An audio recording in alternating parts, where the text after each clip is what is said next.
Today on Crested Butte is home. I have Danielle Riesz Gutter of Wildflour Sweets.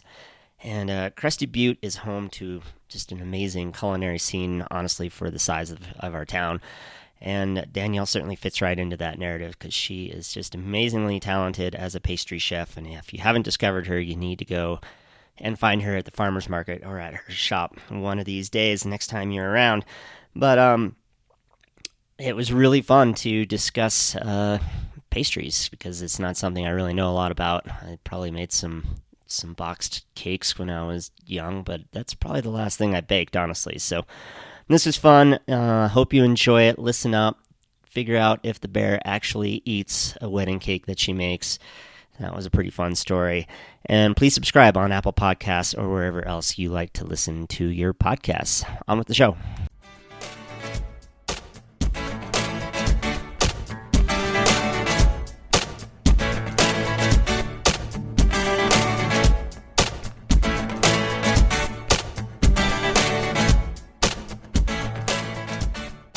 Today on Crested Butte is home. We have Danielle Riesz Gutter. And Danielle, could you tell us a little bit about yourself, where you grew up, all that fun stuff? Sure. Hi. I'm from upstate New York, the small town called Lake George, New York. And I lived there for most of my life. I was actually born on Long Island. And when I was 3, my parents moved upstate. They bought a small family-run business of a restaurant and a motel. And so I grew up in the business that I'm in now. I would clean rooms, I would prep in the kitchen, I would do dishes. I did everything that they needed to be done. So was it like a bed and breakfast actually? Or it wasn't a bed and breakfast. It was a separate restaurant and motel, but they were next to each other. Oh, okay. So there was little cabins. There was 15 cabins. Oh, wow. And then next door was a restaurant, and so they operated 2 separate businesses. Was it like actually on the lake, like with canoes and all that kind of stuff like that? No. No, unfortunately, we were across the street from the lake. But close. But very close. Gotcha. Yeah. And so today you're a pastry chef, so that's how you got into it. And you actually went to school for it too, right? I sure did, yep. You're like the only one I know who went to school for what they actually do. So, wow. Right? I mean, it's a good thing, right? Well, yeah. So is that something like you knew that you wanted to do that when you were like 8 years old or something? You were like, this is what I'm going to do. Not exactly. No. I think it was when I was in high school that I realized I loved baking. I used to help my mom at the restaurant. She made all the desserts. And so I took interest in making them, and she taught me how to make them. So I would make them. You know, I would say by the time I was 15, 16, I was helping them, and then I took it over and made them all summer long when I was off from school. And then, I thought I was going to go to be a teacher. Thought that was my path. And when I went to the guidance counselor in high school, you had your obligatory meeting to help you guide you into college. She said, what do you really like to do? Because teaching kind of sounded boring to me, and I didn't know if I liked to deal with kids. So I told her I liked baking with my mom, and she said, you can make a career out of that and make a profession and go to school, and that's where it all started. Wow. You're also the only person who's probably taken their high school guidance counselor's advice, right? Yeah. That's cool. So then where'd you get, so you went to school, where was that, and where'd you go from there? So I went to Johnson & Wales University in Providence, Rhode Island. I went there for 2 years, and I got an associate's degree. I had an internship my second year that was in the Netherlands. Cool. I was there for 6 months working for a really fancy Relais and Chateau property. And then from there, I decided not to go and get my bachelor's, that I could gain more experience working. So then I moved on. I moved down to Long Island to be with... I moved in with my aunts, and I thought I wanted to work in New York City and go big. Right. And I was there a few months and realized that wasn't for me. Okay, yeah, too much. Too many people. So a chef I had worked for before suggested I move to Jackson Hole, Wyoming. He called me a hick, and he said I liked the country and the mountains, so I should go there. Okay. And he knew somebody in Jackson Hole that he could get me a job with. So I moved across the country. Wow. Set up in Jackson Hole. Wow. And were you like a big skier, mountain biker, hiker, and all that kind of stuff? Or were you just like, I don't know, Jackson's in the mountains, I guess I'll figure it out? Well, I grew up in the outdoors. Yeah. Exploring. I never was a huge, skier, never did mountain biking. I skied, but it wasn't my passion to only ski. But I was excited for the outdoors and what it had to offer. So I did a lot of camping and hiking there, skiing. Yeah. It's beautiful there. Yeah. And then from there, you moved on to... From there, I went to Dallas. So while I was in Jackson Hole, I joined the Four Seasons Hotels and Resorts. I got promoted to assistant pastry chef in Dallas to train with their executive pastry chef so they could groom me and move me on to be a pastry chef. So I moved there for a few years in the concrete jungle. Wasn't very happy. And then they promoted me. And I went on to California and I worked at the Palo Alto Four Seasons. Okay. That's right, south of San Francisco. And then from there... I left the company, the Four Seasons, and I moved to Aspen. One of the general managers I used to work for recruited me to work at the Little Nell. Okay. Nice. Yeah. Nice. And now you're here in Crested Butte. How'd you get here? My husband brought me here. So you're an import. I'm an import. Awesome. And how... So here, did you ever work for anybody here, or did you just start on your own as soon as you moved here? I worked briefly at a kitchen store that used to be up in the Elkin and Apron. Okay. When I moved here, I wanted to take some time off and figure out my next step. And so I took that job, and then while I was at that job, decided I wanted to start my own business. And how's that gone? How, starting your own business versus just, working for a restaurant or a hotel? It's been a challenge. It's been fun. There's ups and downs, and I've learned a lot and grown in many ways I didn't know I could. It's been good. Do you like that part of it, or do you kind of wish that you could just show up and punch in and punch out? I do miss that. I wish I could do that. Yeah. It's all the time. Business, when you have your own business, it's all the time. Right. So I do miss that part of it, but there is a lot of freedom. Yeah. I mean, there's freedom, and then sometimes there isn't. You're the only one there, right? Or barely the only, you have to do what you have to do. Yeah, that's true. Especially when it's really small. Yep. Okay. So, let's go back to Aspen. How would you compare Aspen to Crested Butte, your experiences in these two towns? It's a completely different world over there. Yeah. And how so? Well, Aspen is like a big city to me.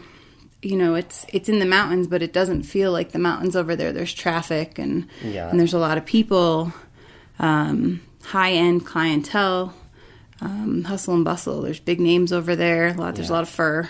Yeah. Yeah, there really is, isn't there? It's not just a stereotype. No. It was nice living over there. There was a lot to do. There was always something to do when you weren't working.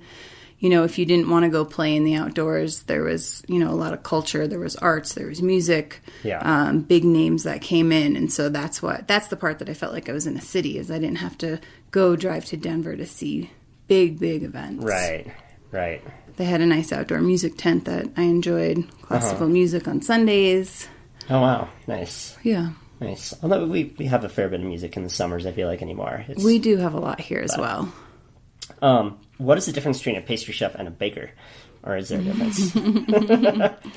Well, in my opinion, because I think everyone has their own, I think a pastry chef is more refined. I think that you have made it higher in your career. Okay. A baker is referred to someone who works those early morning hours, whether they come in at 4 a.m. or they work the overnight shift and come in at midnight and work till 8 a.m. The baker is somebody who does all the breads and the croissants and all the cookies and things early in the morning, where I think a pastry chef is more refined to do plated desserts and that fine detail and wedding cakes. Those fancier items. Well, the reason I was asking is because I kept writing down baker, and I'm like, I don't know if that's right on these questions that I was going to ask. So, fair enough. So what is your business like? What is it? All wedding cakes? Is it? I mean, obviously you have a storefront. Where's your business coming from? Is it all local? What's your business model look like anyway? Well, I started the business just with wedding cakes. And then I decided to bring on the farmer's market aspect. Yeah. And the last thing I brought on was a storefront. So our weddings are probably the biggest part of our business. We do about 55 weddings a year. Wow. Yeah, it's grown exponentially. Yeah. And most of that business, I would say, is from June through September of weddings. So it's like 2 every weekend at least, basically. Yeah, it's usually 2 to 5. Wow. Yeah. And some are big and some are small. That's why we're able to take on more. Uh-huh. But in addition to that, we have the farmer's market every Sunday from June through the first week of October. And that is just crazy. In 4 hours, we sell 650 items. Wow. And then our storefront that we added on, we're just open a few days a week. That's where we offer pastries and cookies and brownies, and we offer cakes to people. Those are mostly custom special order, but we have picked up huge on that business as well. I think everyone's coming to us for cakes, and that's locals and tourists that are giving us that business. So do you ship sometimes? You're able to ship a cake, or not generally? I haven't taken on shipping. Okay. It's a whole nother animal. Yeah, so everything's pretty much local. Yep. Nice. Yep. Mm-hmm. Speaking of cakes, are there horror stories? Like, have you ever passed it off to the waiter and just down it goes? A big wedding cake? Has that ever happened? I've had I had one close call and one fall over. Really? One fell over here in Crested Butte. The cake stand we used apparently was too tall and thin, and a kid ran by the table and they were pushing each other, and the kids pushed each other in the table, and the cake went tumbling down. Oh, man. Did you have time, or is it just... I wasn't there. I didn't find out till the next day. Oh, no. They didn't call me to say anything, so unfortunately, it's not like I could come to the rescue and try to fix it up. Right, Yeah. Right. Mm-hmm. Well, it sounds like it was the cake stand's fault more so than yours. Yeah, I'll blame it on the cake stand. But a more fun story is before I moved here, I was bringing a wedding cake from Aspen to Crested Butte for a big wedding. It was in September. Mm-hmm. And I packed it up at my job to be driven over Kebler Pass, which is not a smooth ride over that rocky dirt road. Right. So I packaged it up and left work at about 11 at night, and I brought the cake to my house because I was leaving early the next morning. Mm-hmm. And I got home from work, and I was exhausted, took my dog out. We snuggled up to bed. Probably an hour after we went to sleep, I heard some growling. I was seeing where this is going. Heard some scratching, and there was a bear trying to get in my home. And so luckily my dog barked and scared the bear away. Oh, and the bear left claw marks in the screen. It ripped it down. And I got really lucky that the dog was there to save the day. Seriously? I would have had no wedding cake. The bear was like, there's a whole bunch of cake. I got to fatten up for hibernation season. Yep. Wow. All right, well, let's take a quick break, and then we'll come right back. Sounds great.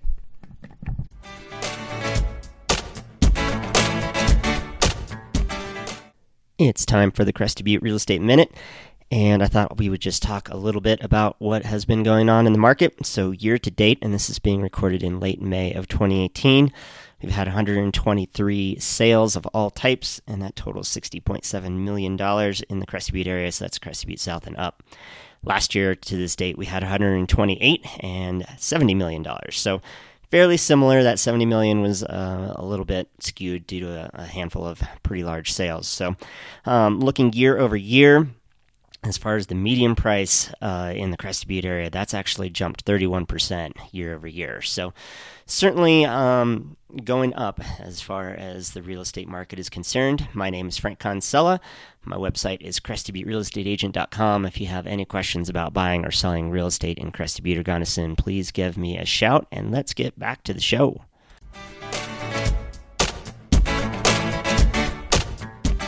Okay, we're back. So baking at 9,000 feet is pretty difficult for most people. I'm sure even you had some troubles getting used to it. So what, for a home a home baker, what are some tips that might help them if they're trying to bake up here? Good luck. Well, you have to start with some basics like your baking soda and baking powder. Mm-hmm. If that's in a recipe, immediately cut that in half. Okay. And I think a lot of recipes, I end up going to about 40% of that from the recipe. So even more than, okay. Yep. And it's different with every recipe. So everything that comes from sea level or from a cookbook or online, a recipe that you really love, I would start with, 50% less and then there's just trial and take error. It more, trial and error. Really? Wow. Sometimes you need to add more liquids. Sometimes you need to lessen a little bit the sugar and the fat, but mainly I stick with the leavening, baking soda and baking powder. Those are the main ones. Mm-hmm. Yep. Wow. And I assume that's different even from Aspen, which is 7,500 feet or something to here. Did you have to even adjust your recipes in that move? Yeah, Aspen is just at 8,000 or just under 8,000. So yeah. I did have to adjust my recipes here. It made that 1,000 feet made that little even difference. That made a difference. Mm-hmm. Yeah. Mm-hmm. Yeah, that's what I thought. So how often do you try brand new recipes, or are you kind of have a hit list at this point that you mostly stick with, or do you try a lot of new things still? I pretty much have a hit list. Yeah. But because you have to adjust every recipe, it's kind of exhausting to try out new things.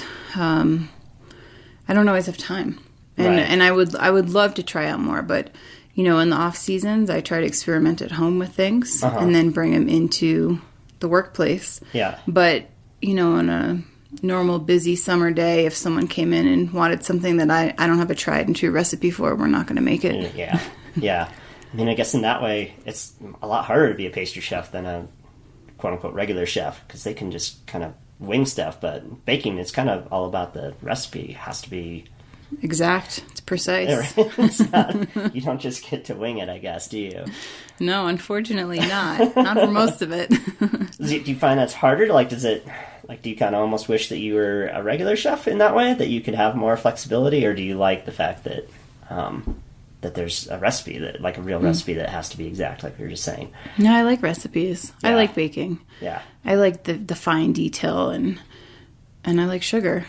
And I love cooking. I love cooking at home, and I love coming up with new recipes and experimenting. But I tried for a few years going to the culinary side, the savory side, and realized it was boring to me in a mass sense. So yeah, I like the details and the finesse of the pastry side. That was my very next question. Do you consider yourself to be a pretty good chef then with an entree or whatever too? At home. At home. Well, that's what I mean. Or are you mac and cheese night tonight? Or I definitely do both. Yeah. I do love to cook, but there's not always time. And yeah. If you want something simple, usually I take more steps and make it intricate. And yeah. I just can't go simple. I like to have fun. Right. Yeah.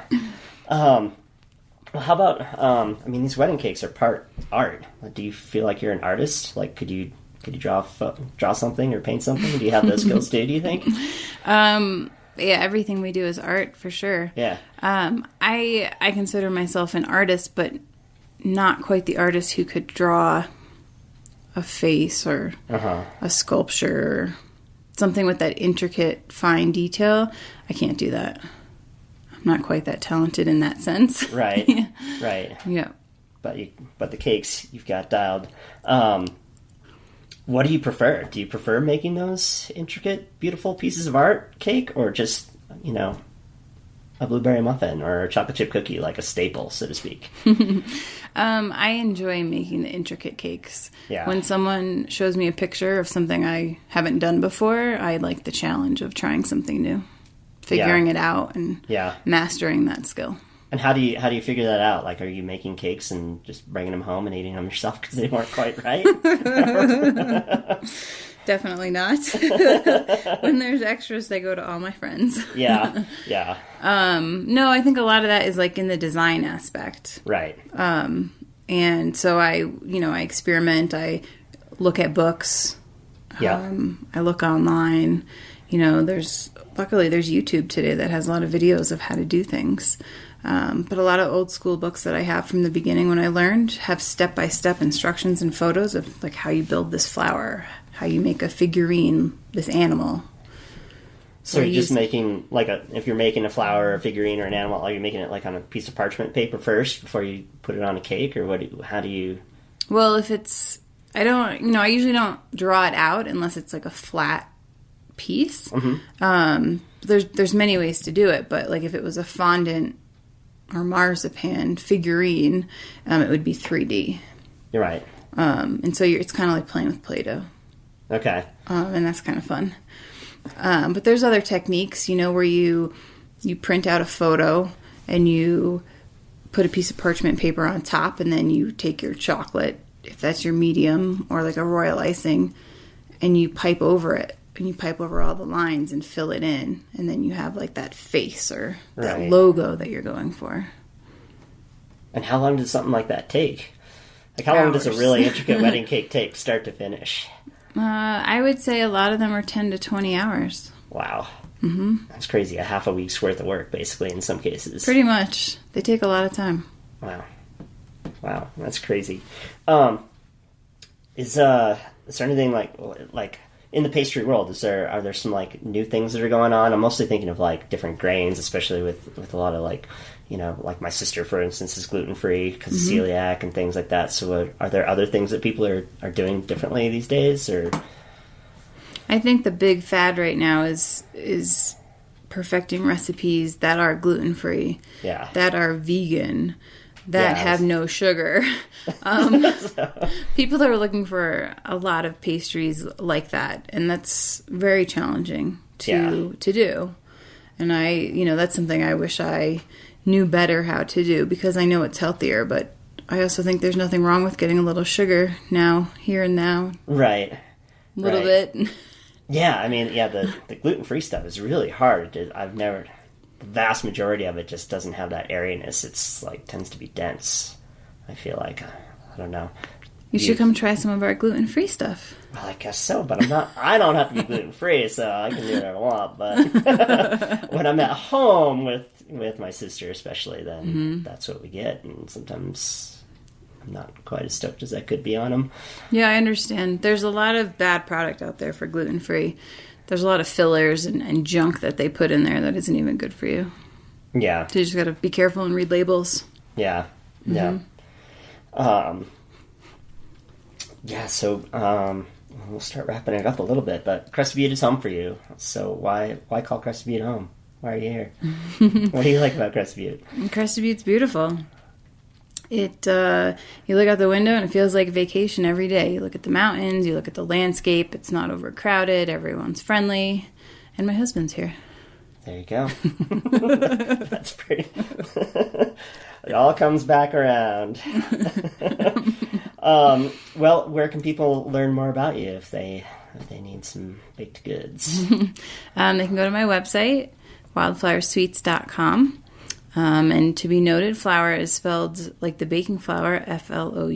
Mm-hmm. You can follow us on Instagram or Facebook, Wildflour Sweets CB, or you can email me or call. My email is Danielle at wildfloursweets.com. And I'm sure it's on your website too. It is. Everything's on the website. Yeah, and we'll have that on a link too. So, anything else I should have asked you? Because I don't know that much about this, so I was trying. I don't know. That's a hard question on the spot. I think you covered it all. I did. Thanks, Frank. Sure. And one last question. Who else should I interview? About anything. It doesn't have to be culinary related. Who's an interesting character in this town? Karen Hoskin. Montagna rum. Oh, yeah. Yep. I had thought of that, but I had not written it down. And that would be a great one for sure. Mm-hmm. Awesome. Thanks. Well, thanks for being here. Thank you so much. And have a good summer. You too.